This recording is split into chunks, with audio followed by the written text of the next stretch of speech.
जो लोग औरंगजेब को अपना पूर्वज मार्गदर्शक मानते हैं वो जरा जहाँ पर औरंगजेब को मानने वाले लोग हैं वहाँ पर जाकर रहें। भारत में रहना है तो भारत के महापुरुषों को, भारत की तरक्की में योगदान देने वालों को, भारत में के स्वतंत्रता संग्राम सेनानियों को, उनको सम्मान देना होगा। मोदी जी, अमित शाह जी और विष्णुदेव साई जी का ये जो संकल्प है कि 2026 तक पूरे देश से और छत्तीसगढ़ से नक्सलवाद को समाप्त करना है। लगभग 300 से ज्यादा नक्सलियों को मार गिराया गया है। सभी सुरक्षा जवानों को मैं बहुत बहुत बधाई और शुभकामनाएं देता हूं। लोग जो अपने स्वार्थों के लिए काम कर रहे हैं उनके साथ में कैसा व्यवहार होना चाहिए ये अब आम आदमी पार्टी को भी समझ में आ गया है।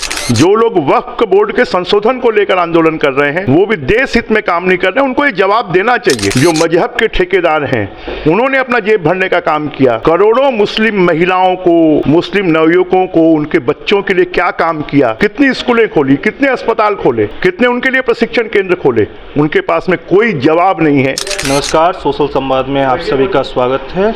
हमारे साथ रायपुर से सांसद ब्रजमोहन अग्रवाल जी हैं बीजेपी से। सर, सबसे पहला सवाल, आज जिस तरह से छत्तीसगढ़ में नक्सलियों का खात्मा हुआ कैसे देख रहे हैं?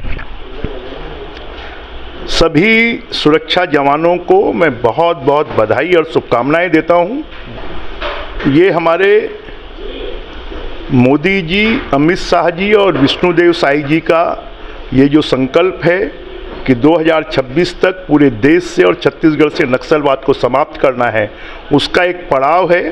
पिछले 13 महीने में लगभग 300 से ज़्यादा नक्सलियों को मार गिराया गया है। आज 22 नक्सलियों को मार गिराया गया है।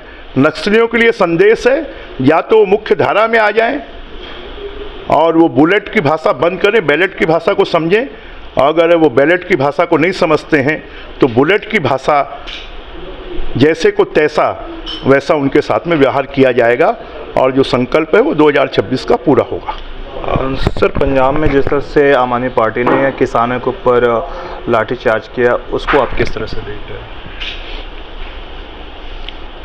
जब केंद्र की सरकार कार्रवाई करती थी तब आम आदमी पार्टी विरोध करती थी, और जब उनके ऊपर आया है तो उनको ये समझ लेना चाहिए कि जनजीवन को अस्त व्यस्त करने वाले लोग जो अपने स्वार्थों के लिए काम कर रहे हैं उनके साथ में कैसा व्यवहार होना चाहिए ये अब आम आदमी पार्टी को भी समझ में आ गया है। सर, औरंगजेब को लेकर देश में काफ़ी तेज़ी से राजनीति बढ़ रही है और महाराष्ट्र के अंदर जिस तरह से औरंगजेब को लेकर हादसा भी मुद्दे पर हादसा भी है, तमाम जो मुद्दे हैं औरंगजेब को लेकर, उस पर आपकी क्या प्रतिक्रिया है? औरंगजेब कभी हिंदुस्तान के लिए मार्गदर्शक नहीं हो सकते, और जो लोग औरंगजेब को अपना पूर्वज मार्गदर्शक मानते हैं वो जरा जहाँ पर औरंगजेब को मानने वाले लोग हैं वहाँ पर जाकर रहें।